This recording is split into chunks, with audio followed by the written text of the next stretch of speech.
Hello students. तो students आज हम आपका क्लास 12th मैथमेटिक्स में जो डिटर्मिनेंट्स आपका जो लेसन चल रहा है एक्सरसाइज 4.3 हमारी स्टार्ट कर रहे हैं आज हम यहाँ से, क्योंकि इस पे रिलेटेड जो कॉन्सेप्ट था वो था एरिया ऑफ ट्राइंगल, यानी कि एक तरह की प्रॉपर्टी थी डिटर्मिनेंट की, या हम कह सकते हैं एप्लीकेशन ऑफ डिटर्मिनेंट था। ठीक है, तो उसमें स्टूडेंट्स हमने देखा था कि एरिया ऑफ ट्राइंगल निकालने के लिए भी डिटर्मिनेंट का यूज हो सकता है। हमने देखा था half of x1 x2 x3 y1 y2 y3 1 1 1 ये एरिया ऑफ ट्राइंगल होता है। उस पर छोटा सा डिस्कशन हमने लास्ट टाइम किया था। ठीक है ना, आज हम सीधे स्टार्ट कर रहे हैं इसके क्वेश्चन। तो आप मेक श्योर कि आपने जरूर देखा उससे पहले का एक तरह का इंट्रोडक्शन वीडियो फॉर एक्सरसाइज 4.3। चलिए ठीक है स्टूडेंट्स, लिखा हुआ find area of the triangle with vertices at the point given in each of the following 1, 0, 6, 0, 4, 3। ये तीन वर्टेक्स आपको गिवन है। ठीक है ना, किसके किसी भी कोई भी तीन पॉइंट्स आपको कोऑर्डिनेट प्लेन में गिवन है। बोला गया कि ये तीन पॉइंट्स को ज्वाइन करने से जो ट्राइंगल बनेगा उसका एरिया बताओ। लेकिन हमें थोड़ा सा इस्तेमाल करना है जरा अभी वाली चीज का। वैसे कोई रेस्ट्रिक्शन नहीं है, आप चाहो तो कैसे भी फाइंड कर सकते हो, लेकिन हम जानते हैं कि हमारा एक जिम्मेदारी बनती है कि इसे डिटर्मिनेंट से सॉल्व करना चाहिए।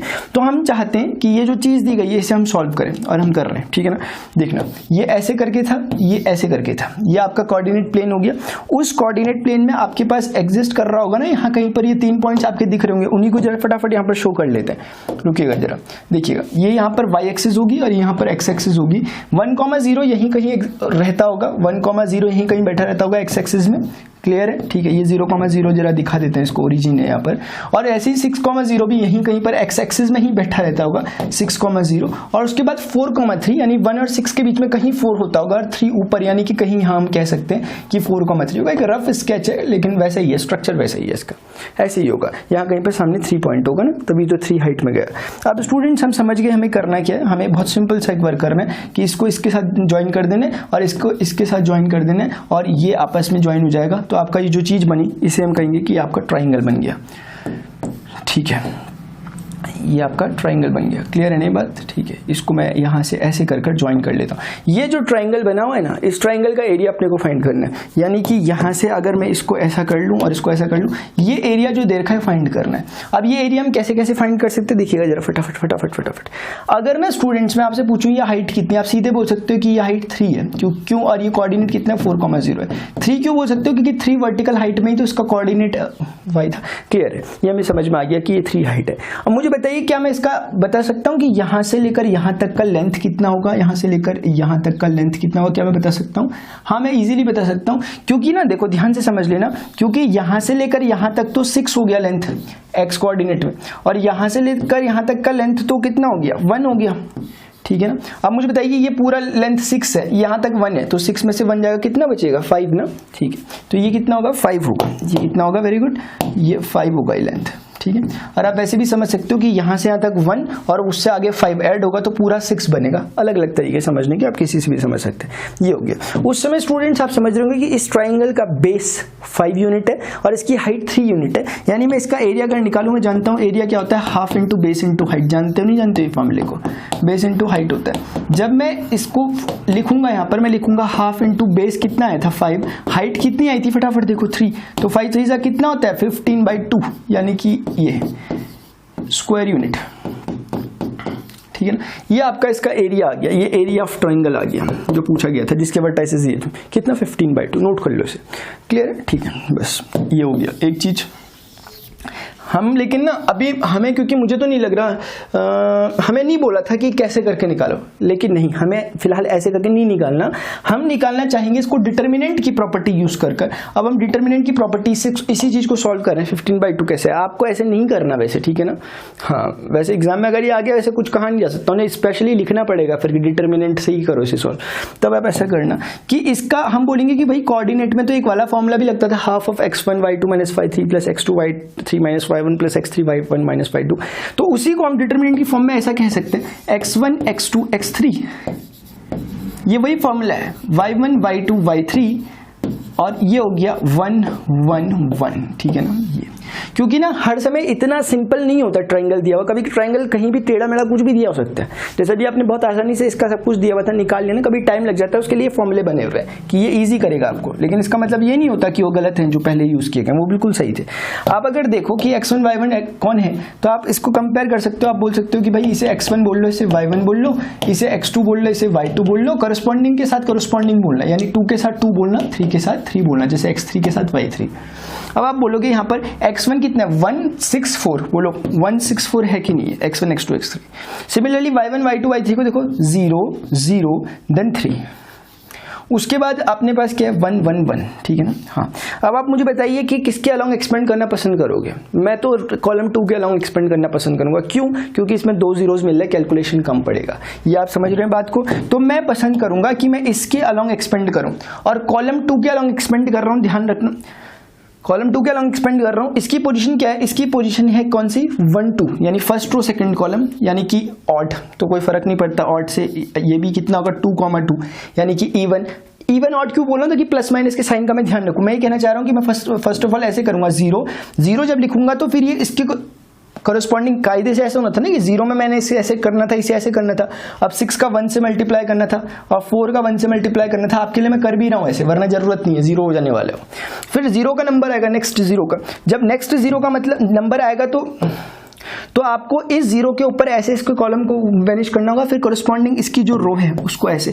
अब 1 का 1 से मल्टीप्लाई होगा, लेकिन ये 0 के आगे नेगेटिव साइन आएगा। क्यों आएगा आप समझ रहे हैं, असल में इसके आगे पॉजिटिव साइन आएगा, इसके आगे नेगेटिव साइन आएगा, क्योंकि 1 2 कितना होता है 3 ऑड, यानी कि ऐसा। और ये 2 2 पोजीशन में, यानी 4, इसके आगे प्लस। मेरी बात प्लीज समझ रहे होंगे आप। अच्छा, 1 1 जार 1 माइनस 4 1 जार 4, ठीक है ना। अभी नेक्स्ट नंबर किसका है, 3 का। नेक्स्ट नंबर किसका है, 3 का। तो 3 के कोरस्पॉन्डिंग कॉलम को हमने किया और उसके कोरस्पॉन्डिंग रो को ऐसे ढका। तो 3 तो पहले लिखना पड़ेगा मुझे, ऐसे करके 3 मुझे लिखना पड़ेगा। और 3 लिखने के बाद 3 का साइन भी देख लो क्या है। 3 की पोजीशन क्या है, थर्ड रो सेकंड कॉलम, 3 2 5, इसलिए इसके आगे नेगेटिव साइन आएगा, इसलिए इसके आगे एक नेगेटिव का साइन आएगा, ऐसे कर कर। और 3 जब मल्टीप्लाई होगा किससे होगा, देखो 1 1 जार 1 माइनस 6, यानी 1 माइनस 6 ऐसे होगा। अब आपको जस्ट इसे सॉल्व करना है। और हाँ, एक बात मैं बोलना भूल गया, एरिया ऑफ ट्रायंगल अगर नेगेटिव आ भी रहा हो ना तो आप उसे पॉजिटिव ट्रीट करेंगे। ऐसे करते भी थे हम क्लास 10th में, ठीक है। ये तो 0 हो गया, ये 0 हो गया, वहां पे -6 आया। और हाँ, एक और बात तो मैं करना भूल गया, हाफ इन सभी के आगे रखा हुआ है, ऐसे कर कर इन सभी के आगे हाफ रखा हुआ है। आप देखोगे 1 माइनस 6 कितना होता है, -5 जब -3 से मल्टीप्लाई होगा +15, और +15 बाई कितना देगा 2। और यही मैंने आपको पहले ही दिखाया था, +15/2 इसका आंसर होगा। आपको हमेशा ऐसे ही करना है, आपको हमेशा ऐसे ही करना है, आप ऐसे मत करना। वो एक दिखा रहा था मैं एक चीज की, इसी के बहाने वेरीफाई हो गया। क्लियर है कि नहीं, कोई प्रॉब्लम है क्या, नहीं बिल्कुल प्रॉब्लम नहीं। स्क्वायर यूनिट ऐसे लिख देना लास्ट में, ठीक है। हाँ, तो इंपॉर्टेंट बात ध्यान रखना, अभी तो खैर सब कुछ पॉजिटिव है, अदरवाइज अगर एरिया का नेगेटिव आ भी रहा हो तो आप उसका मॉड लेकर उसे पॉजिटिव कर देना, क्योंकि एरिया हमेशा पॉजिटिव ही होता है। फर्स्ट क्वेश्चन हमने कर लिया, सेकंड इसका पार्ट देखो जरा, ठीक है। अब मैं डायरेक्ट उसी चीज से कर रहा हूँ जैसे करना चाहिए, सिर्फ डिटरमिनेंट का यूज कर, वो आप पर है कि आप थोड़ा सा, जैसे मैंने फर्स्ट टाइम करके दिखाया आपको ज्योमेट्री से थोड़ा ट्राइंगल बनाकर, वैसे प्लीज ट्राई करें। मैं हर क्वेश्चन में नहीं करूंगा, वो सही भी नहीं रहेगा करना हर क्वेश्चन में। चलो देखो, x1 y1, उसके बाद ये है x2 y2, x3 y3। आप जरूर उससे भी करें, ठीक है, इसे सिंपल ज्योमेट्री से भी करना। मैं तो सिंपल क्या कर रहा हूं, मैं तो फॉर्मूला यूज कर दे रहा हूं, area of triangle is equal to half of, हम जानते हैं क्या होता है, x1 x2 x3। ध्यान रखना है, हाफ को भूलना मत कहीं उसमें, y3 देन 1 1 1, ठीक है। मैं इजीली कह सकता हूं कि हाफ हो गया। x1 की वैल्यू में डालूंगा 2 1 10, कौन है, x1 x2 x3 को मैं लिख रहा हूं ना 2 1 10, यानी 2 1 देन 10, उसके बाद 7 1 8 7 1 8 हो गया ना। मैंने क्या लिखा, y1 y2 y3 को लिखा हुआ 7 1 8, उसके बाद 1 1 1। आप इजीली देख पाएंगे यहाँ से, पहले देख लिया करो, ठीक है, कहीं 2 कॉलम या 2 रो आइडेंटिकल तो नहीं, फिर तो 0 हो जाएगा डायरेक्ट। फिलहाल ऐसा कुछ नहीं है, तो आप इसको सॉल्व कर लो, कोई प्रॉपर्टी लगाने की जरूरत नहीं, सीधे एक्सपेंशन करो, किसी की भी अलॉन्ग कर सकते हो, और आपकी मर्जी है। मैं रो 1 के अलॉन्ग एक्सपेंड कर रहा हूँ, इस रो 1 के अलॉन्ग एक्सपेंड कर रहा हूँ, तो ध्यान से देखते हुए चलें। रो 1 के अलॉन्ग एक्सपेंड करूंगा 2, इसकी पोजीशन क्या है ध्यान से देखो, 1 1, इसकी पोजीशन क्या है ध्यान से देखो, इसकी पोजीशन है 1 2, और इसकी पोजीशन क्या है 1 3, यानी ये first column, first row second column, first row third column. ये ऐसा क्यों करते हैं हम, ऐसा इसलिए समझने के लिए ताकि 1 1 कितना रो और कॉलम का जो ये है ऐड करके 1 1 2 होगा, यानी इवन होगा, इवन यानी कि पॉजिटिव साइन आएगा, और लिखेंगे क्या 2 को, 2 को लिखेंगे पॉजिटिव साइन, है ना। अभी क्या होगा, जब ये यहाँ पर आपको दिख रहा होगा, जब हम 2 को लिख रहे हैं तो हमें इसको ऐसे और इसको ऐसे ढकना होगा कोरिस्पॉन्डिंग रो और कॉलम को। तो बचेगा क्या, 1 1 जार 1 -8, यानी 1 -8, 1 -8, 1 -8, ये हो गया। अभी सेकंड जो टर्न है वो 7 का है। अब 1 + 2 कितना होता है, 3, यानी ऑड, 3 ऑड 1 + 2 कितना होता है, 3 ऑड, है ना। ऑड से सिर्फ मतलब है नेगेटिव लगाओ और वो जो 7 था, 7 को लिख दो। अब ये तो वो हो गया, ये ऐसा हो गया।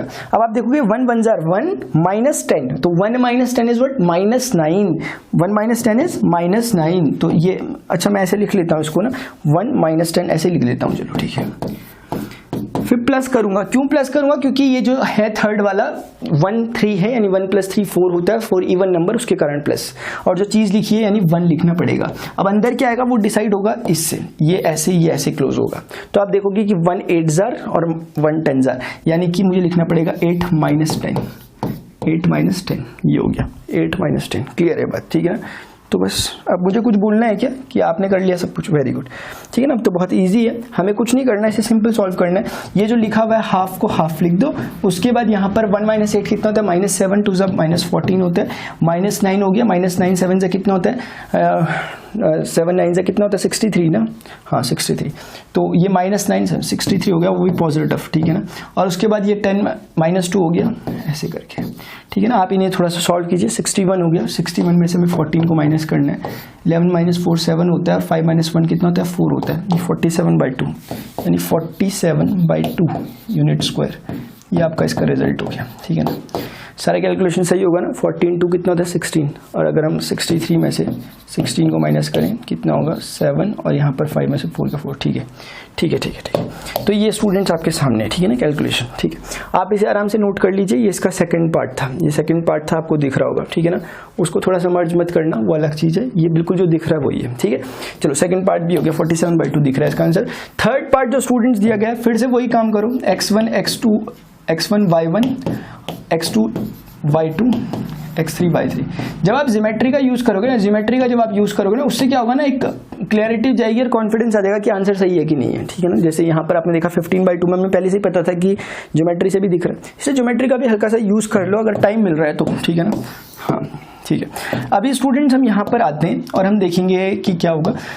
फॉर्मूला वही लगाओगे, एरिया ऑफ ट्राइंगल का फॉर्मूला बोलता है कि half of x1 x2 x3 then y1 y2 and y3, उसके बाद 1 1 1, ये हो गया ऐसे बंद, ठीक है ना। अभी आप वैल्यू रखते हुए चलो, हाफ x1 x2 देखो -2 3 देन -1, x1 x2 x3 हो गए, y1 y2 y3 यानी -3, y1 y2 is 2, y3 is -8, ये हो गया, देन 1 1 1, ये ऐसे क्लोज हो गए। अब मुझे सिर्फ इसको सॉल्व करना है, थोड़ा सा सिंप्लीफाई करना है, तो मैं क्या करूंगा, ऐसे लिखूंगा हाफ, और किसी के भी एक के अलाउंग एक्सपेंड कर दूंगा, और मैं पसंद कर रहा हूँ इसके अलाउंग एक्सपेंड करना, यानी रो 1 के अलाउंग। तो मैं ऐसे लिखूंगा कि रो 1 की इस पोजीशन में, क्योंकि मैं बहुत बार बोल चुका हूँ इस बात को कि आप देख लीजिए, ये फर्स्ट की पोजीशन है, ये 1 2 की पोजीशन है, और ये 1 3 की पोजीशन है। तो आप समझ सकते हो कि यहाँ पर आगे पॉजिटिव साइन आएगा, वो नेगेटिव है तो वो लिखना पड़ेगा, है ना। मैं कहना चाह रहा हूँ कि इसका ये ऐसे लिखना पड़ेगा, -2 कोरस्पॉन्डिंग रो को और कोरस्पॉन्डिंग कॉलम को जब 2 1 जार 2 माइनस करेंगे तो माइनस का 8 आएगा, 2 -8 तो 2 + 8 हो जाएगा। ध्यान से प्लीज, ध्यान से, ठीक है ना। 2 + 8 कितना होता है, डायरेक्ट लिख रहा हूँ, 10 होता है, ये हो गया, ठीक है ना। हाँ तो ध्यान रखना, ये नहीं कि नेगेटिव कहाँ से, नेगेटिव तो था उसके पास ना, उसके आगे ऑलरेडी एक पॉजिटिव लगा हुआ है, लेकिन पॉजिटिव नेगेटिव नेगेटिव भी होता है। वो पॉजिटिव क्यों लगा हुआ है, क्योंकि 1 1 2 होता है, मतलब इवन होता है। अभी ना इसके आगे नेगेटिव पहले ही लग जाएगा, क्यों, क्योंकि 1 और 2 ऑड होता है ऐड करने पर, तो पहले नेगेटिव आ जाएगा। लेकिन ये चीज ऑलरेडी -3 है, तो उसे +3 कर देगी। अब ब्रैकेट के अंदर मुझे लिखना पड़ेगा ये चीज, यानी 3 1 जार 3 -+1, प्लीज ध्यान रखें इस कैलकुलेशन में। 3 1 जार 3, 3 -1 यानी 3 + 1 इज व्हाट, 4, ठीक है ना। अभी लास्ट जो टर्न है वो है इसका, किसका, इसका, इसको ऐसे कर लो, इसको ऐसे कर लो। आप देखोगे कि पहले तो मुझे 1 लिखना पड़ेगा, क्योंकि आपको दिख रहा होगा यहाँ 1 है, और 1 कैसा आएगा, पॉजिटिव का आएगा। क्यों पॉजिटिव का आएगा, क्योंकि इसकी पोजीशन 1 3 है, यानी 1 + 3 4 होता है, 4 यानी इवन होता है। तो ये 1 ऐसे, ये ऐसे होगा, 3 8 जार 24 with negative sign, 24 with negative sign, minus के साइन के साथ। आप देखोगे -2, तो वो -2 से +2 कर देगा, ठीक है। आप ध्यान से देखो, ये हो जाएगा हाफ यहाँ पर -2 कितना हो जाएगा 20, ये 4 3 12, ये 24 2 कितना हो जाएगा, नेगेटिव का है तो वो माइनस का 22 और 1 ज़र -22 ही होगा। उसके बाद ये आपस में कैलकुलेट होंगे। देखो ध्यान से इन दोनों को कैलकुलेट करो आराम से, -8 आएगा, -8 22 के साथ ऐड होगा माइनस के तो -30 आएगा और वो 2 से डिवाइड होगा तो -15 आएगा और वो प्लस का ही 15 में लिखूंगा, इसलिए आप ऐसे मॉड टाइप का लगा देना क्योंकि हम एरिया ऑफ ट्राइंगल की बात कर रहे हैं। यूनिट स्क्वायर हो गया एरिया ऑफ ट्राइंगल, क्योंकि एरिया पॉजिटिव होता है इसलिए हमें उसके आगे पॉजिटिव साइन लगाना पड़ा, मतलब 15 यूनिट स्क्वायर कुल मिलाकर, ठीक है ना। तो आपने इसे कैलकुलेट किया ना, तो -8 हुआ, -8 और -8, हाँ ठीक है, समझ में आ रही है स्टूडेंट बात। ये आपका थर्ड पार्ट हो गया। इस चीज को स्टूडेंट्स आप जानते हैं क्लास 10th से, show that the points A B C are collinear. अगर हमें शो कर रहे हैं कि 3 पॉइंट्स कोलिनियर, हमें समझ में आ रहा है कि इस एक्सरसाइज की जो साइकोलॉजी है वो ये है कि यहाँ पर एरिया ऑफ ट्राइंगल का यूज हो रहा है। तो आप कैसे शो कर सकते हो, उसको बहुत सिंपल है, तरीके बहुत है अपने पास करने के, है ना। अगर आप जब मान लिया फाइनल एग्जाम में अगर ये चीज आ गई ना, आप बहुत तरीकों से सॉल्व कर सकते हो क्योंकि उस समय आपके पास वेक्टर अलजेब्रा का कॉन्सेप्ट भी होगा। अगर आपने कभी पढ़ा 11th में तो ठीक, वरना आप 10th लेसन में पढ़ लोगे, तो उससे भी आप इसे सॉल्व कर सकते हो, ठीक है ना। आप क्लास 10th का जो 7 चैप्टर कोऑर्डिनेट ज्योमेट्री था उससे भी इसे सॉल्व कर सकते हो। आप स्ट्रेट लाइन के कॉन्सेप्ट से, स्लोप वाले कॉन्सेप्ट से सॉल्व कर सकते हो। बहुत कुछ है आपके पास करने के लिए, लेकिन फिलहाल अभी इसी पॉइंट ऑफ व्यू में हम बात कर रहे हैं एक्सरसाइज 4.3 के। तो हमें समझ में आ रहा है कि कहीं ना कहीं से कोलिनियर हम ऐसे शो करेंगे कि ये 3 पॉइंट्स जो होंगे हम ऐसे शो कर देंगे कि इनसे निकलने वाला एरिया अगर 0 हो गया तो कोलिनियर है। मैंने आपसे डिस्कस भी किया था लास्ट टाइम, खुद ही सोचिए अगर ये पॉइंट यहाँ पर है, ये पॉइंट यहाँ पर है, ये पॉइंट यहाँ पर है, अगर तीनों पॉइंट्स ऐसे कर एग्जिस्ट कर गए तो क्या ट्राइंगल का एरिया कुछ होगा? नहीं होगा, 0 होगा। मैंने आपको लास्ट टाइम इस तरह से एक बात समझाई थी, मैंने बोला था कि अगर ये कोई ट्राइंगल है, आपने बोला ठीक है, तो उस समय मैं बोलता हूं कि अगर इसका ये कोऑर्डिनेट जो ये आपको वर्टेक्स दिख रहा है, अगर मैं इसको गिरा के नीचे लिया हूं, यानी मैंने क्या किया, तीनों पॉइंट्स को कोलिनियर कर दिया। ये ग्रीन कलर के जो 3 डॉट्स दिखाई दे रहे हैं, ये तीनों वर्टेक्स थे।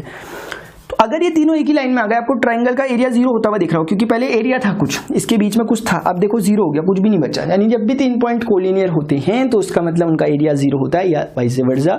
यानी अगर ट्राइंगल का एरिया 0 है, दैट मीन्स कि वो तीनों पॉइंट्स एक दूसरे के साथ एक ही लाइन में अलाइन कर रहे थे, यानी कोलिनियर थे, ठीक है। तो आप समझ गए इस बात को। यानी कि इस बात में हमें सिर्फ इतना करना है कि एरिया ऑफ अ ट्राइंगल निकालना है, whose vertices are given by these 3 points A, B and C। और अगर वो 0 आ गया area of triangle, then what does it mean? इसका मतलब ये होगा कि these 3 points are collinear lying in a same line, ठीक है ना।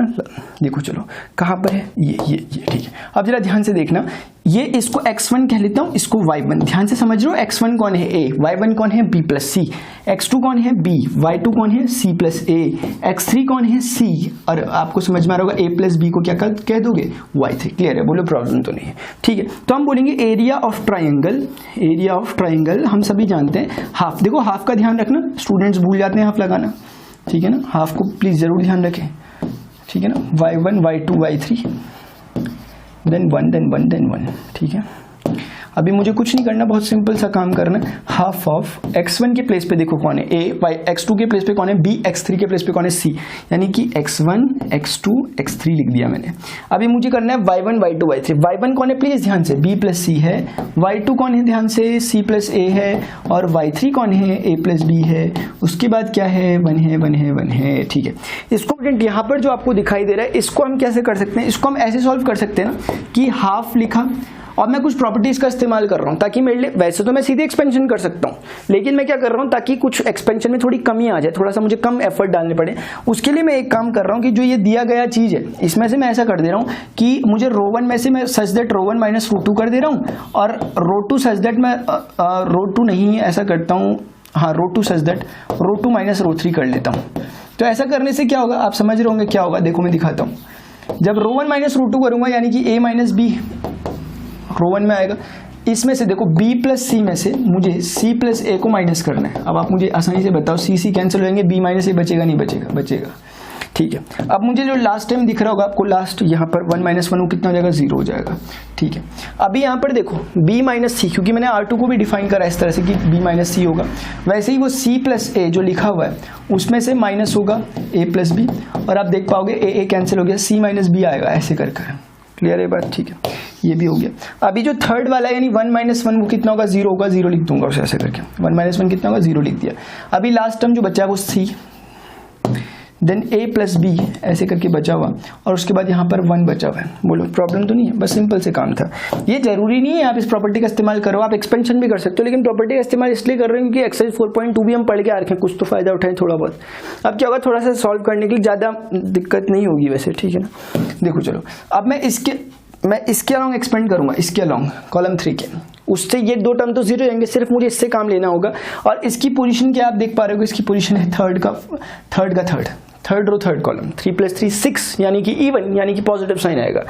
यानी आप समझ गए, जब मैं इसके अलॉन्ग एक्सपेंड करूंगा ना, तो कायदे से चीज क्या होगी, मैं लिख भी देता हूं आपके लिए। पहले मुझे 0 को लिखना पड़ेगा, इस 0 के अलॉन्ग एक्सपेंड करूंगा, मैं दिखा रहा हूं आपको करके, ठीक है ना। हाँ, वरना जरूरत नहीं है वैसे। b - c a + b से मल्टीप्लाई होगा -c, क्योंकि आपको ना आगे के लिए थोड़ा सा प्रिपेयर हो जाए, इसलिए मैं ऐसा कर रहा हूँ, वरना तो 0 ही होना ओवरऑल। फिर मुझे ये वाला पोजिशन, इसकी पोजिशन क्या थी, 1 3 पोजिशन थी, इसकी पोजिशन 2 3 है। अब ये नेगेटिव होगा 0, समझ रहे होंगे आप नेगेटिव क्यों होगा, ठीक है।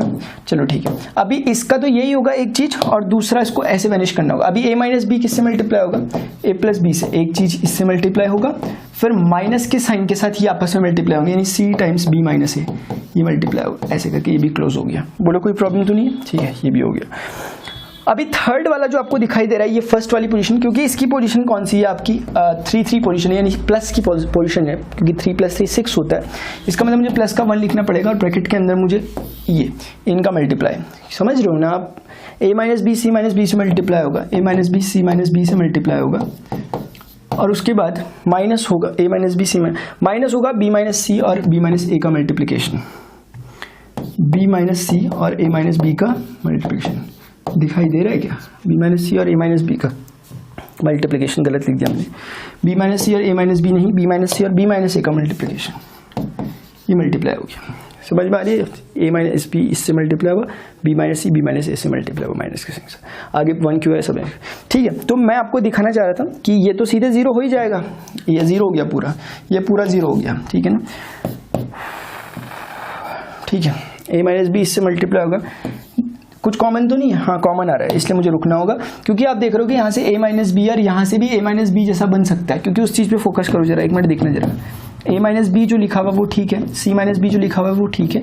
अभी यहाँ पर ना देखो ध्यान से प्लीज, ठीक है, हाफ, एक चीज़ और ध्यान रखना, ये हाफ भी बाहर पे तैयार बैठा हुआ है इसके लिए, ठीक है ना, हाफ भी था बाहर पे, इसलिए जो भी हम चीज़ लिख रहे हैं वो हाफ बाहर पर इंतजार कर रहा है, ठीक है।